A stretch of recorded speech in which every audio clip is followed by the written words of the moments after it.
Bom dia, meu nome é Anderson Albuquerque, sou estudante do programa de mestrado na UFRJ, Tecnologia Farmacêutica, e eu vim aqui apresentar um pouquinho do meu projeto para vocês. Então, desde então, eu queria só agradecer pela atenção e pela oportunidade. Então, o título do meu trabalho é Melhoria da Performance de Produção de Comprimidos de Metformina de Liberação Modificada, utilizando uma abordagem de Quality by Design. Eu sou aluno da orientadora Flávia Almada e orientado pela Bianca Santos. E vamos lá. Bom, quem sou eu, né? Eu sou natural do Rio de Janeiro, farmacêutico, sou especialista em tecnologia farmacêutica, eu tenho 10 anos de experiência na área.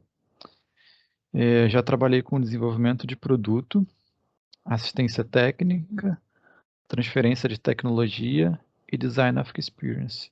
Não está aí também, mas eu também tenho experiência com continuous manufacturing e com PAT, que é o Process Analytical Technology. Bom, o produto em questão é destinado a diabetes, então vou falar um pouquinho aqui da diabetes, né, que é a nona causa de morte no mundo, e o número de pessoas acometido quadruplicou nas últimas décadas, né? O panorama no Brasil, de acordo com a Sociedade Brasileira de Diabetes, é que existe atualmente no Brasil mais de 13 milhões de pessoas vivendo com essa doença. Totaliza 6,9% da população, então assim, é muita gente. Nessa animação aqui, a gente demonstra os dois tipos de diabetes que tem, né? Diabetes tipo 1 e tipo 2. Na tipo 1, há uma falta de eficácia na produção de insulina por parte do pâncreas. Então, você tem que aplicar insulina. E na diabetes tipo 2, que é onde o nosso medicamento age, há uma perda de sensibilidade do receptor à insulina. Então, ele não funciona de forma eficaz. E a metformina, que é o medicamento, o fármaco em questão, ela recupera essa sensibilidade do receptor à insulina, fazendo com que ela funcione adequadamente, e por fim a molécula de glicose seja absorvida para dentro da célula. Bom, a metformina é o medicamento oral mais popular para a redução da glicose na maioria dos países, sendo a terapia de primeira escolha.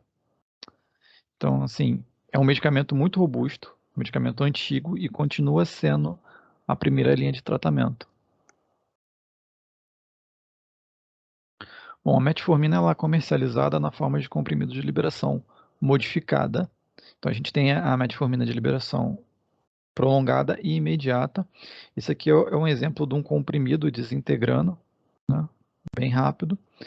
E esse aqui é uma imagem ilustrando como seria o processo de liberação prolongada. Normalmente usa-se uma matriz de liberação prolongada, um formador de gel, um polímero que começa a entumecer e faz com que essa liberação seja lenta, por difusão, né? Um pouco da introdução aqui. Recentemente, a Anvisa começou a falar um pouco de Quality by Design, né? Tem na RDC 301 de 2019, mais outras 14 instruções normativas. Basicamente, o Quality by Design vem para trazer um conhecimento do seu processo, né? Conhecimento do processo, para que você possa desenhar, controlar o seu processo e adquirir o conhecimento científico. Então, é conhecer tudo o que está acontecendo dentro da sua formulação, do seu processo. Isso vem da EMA e do FDA, né? A Anvisa só está meio que se adaptando. Então, a justificativa desse trabalho na etapa de compressão foi observada uma variação na dureza dos comprimidos entre lotes que impacta na velocidade de máquina. A necessidade de redução da velocidade de compressão para ajuste da dureza a valores aceitáveis. Esse desvio resulta em uma menor performance de produção, impactando também na previsibilidade da capacidade produtiva mensal, além de acarretar maior potencial de recusa dos lotes e custo de produção mais elevado, né?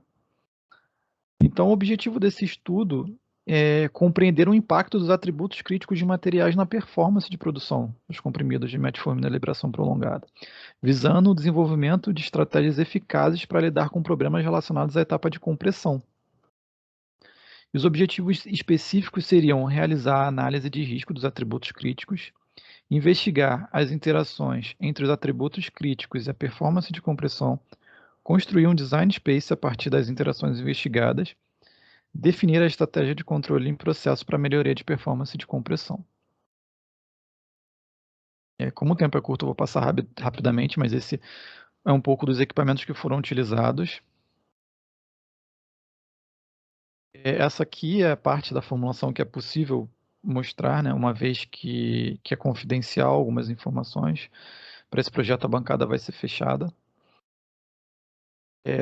Isso aqui foi a metodologia utilizada. Então, foi utilizada o diagrama de Yoshikawa, a espinha de peixe, para começar a avaliar os fatores que poderiam ter impacto para a gente fazer o DOE, Design of Experiments, para testar realmente o que está impactando nessa performance de produção. Então, foi testado, avaliada a possibilidade de ser operador, equipamentos, matérias-primas, método de medição e características do granulado. Então, isso foi feito a partir de uma reunião, né, de reuniões de equipes multidisciplinares, e a gente investigou todas essas questões até que fique apenas alguns fatores, né?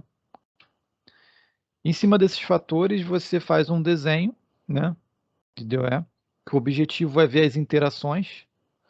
Esse aqui é um desenho para te fornecer resultados para você criar uma superfície resposta.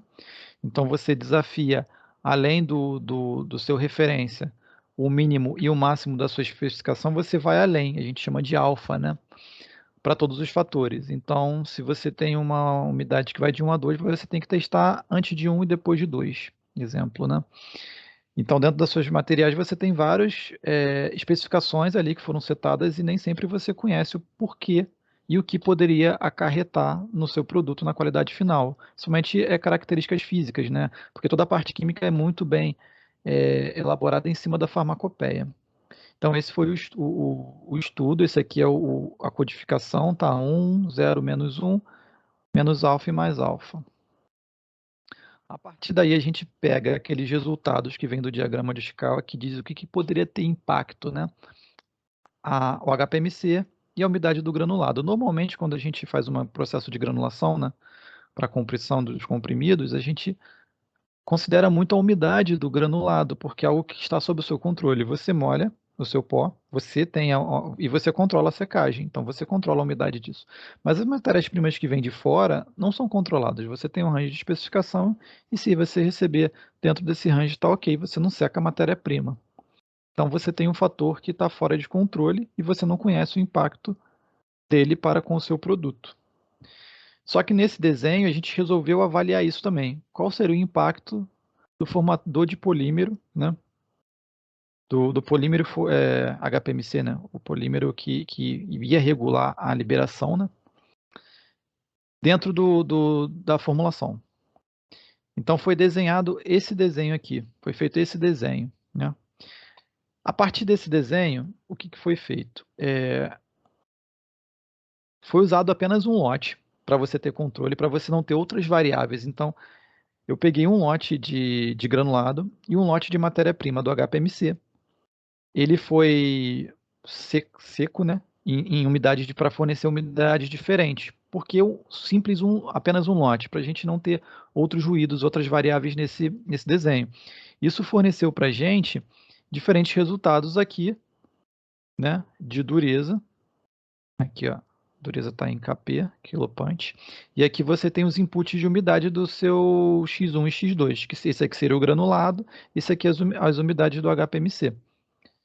E aqui é o resultado do DOE. Esse é o gráfico do Pareto dos efeitos padronizados. Então, nesse estudo, o que a gente identificou é que a umidade da matéria-prima, que normalmente não é controlada, que é o HPMC, é mais importante do que a umidade do granulado. A umidade, ela fornece propriedades interessantes na compressibilidade. Ela fornece uma maior dureza, que corresponde a uma possibilidade de um incremento de velocidade de compressão e menor custo de produção no final. Então, quanto mais duro o seu comprimido, mais rápido você comprime, mais barato a sua linha produtiva. Que foram os resultados demonstrados em outros gráficos. Então, nesse caso, o X representa a dureza e o Y representa a dureza e o X representa a umidade do material. Então, essa linha aqui é bem interessante do HPMC, então é possível ver que quanto mais você aumenta a umidade, melhor vai ser a sua resposta. E no granulado você chega um momento que você tem um platô onde não adianta tanto aumentar a umidade. E aqui a gente fez o mesmo gráfico demonstrando quanto seria, né, com uma umidade mais alta, uma umidade média, né, e uma umidade baixa, tá? O quanto seria a resposta aqui na medição da dureza. A partir daí foi possível criar essa superfície resposta que nada mais é do que um process mapping, ou seja, a partir de agora é possível você saber exatamente qual é a dureza esperada, que pode ser traduzida também em velocidade de máquina, a partir do material que você recebe e o quanto você seca o seu granulado, uma vez que o granulado ele está dentro do controle da linha produtiva, você controla até onde você vai secar dentro de uma especificação, tá? Que você tem que seguir. Ou seja, se você está com um material muito seco, se você receber uma matéria-prima muito seca, você pode tentar deixar o seu granulado um pouco mais molhado, né? É claro que existe um equilíbrio entre, se você molhar demais, você afeta fluxo e outras questões, mas você tem uma previsibilidade de acordo com os materiais que você recebe. Aqui é o mesmo gráfico 3D, dureza, umidade do HPMC e umidade do granulado. A questão é, você consegue setar com seu fornecedor de materiais uma especificação que seja adequada para a sua linha produtiva, para fornecer performance. Não só qualidade, né? A qualidade é indiscutível, não sai sem qualidade, senão recusa. Agora, a performance é algo que você pode estar sujeito a sofrer uma baixa ou alta performance e vai impactar financeiramente na empresa, né? Então, os resultados seriam esses aqui, né? Seria um incremento de mais de 30% na média de velocidade de máquina a partir desse projeto, né? Foi possível fazer algumas modificações para aumentar a performance em 30%, uma redução de 20% nos custos de produção, um maior conhecimento do produto, uma redução da variabilidade da performance, maior previsibilidade da capacidade mensal, que é importante para o time de planejamento, e uma redução dos riscos de atraso ou desabastecimento, uma vez que é muito importante, esse produto faz parte da farmácia popular. Então, obrigado e um bom dia para todos.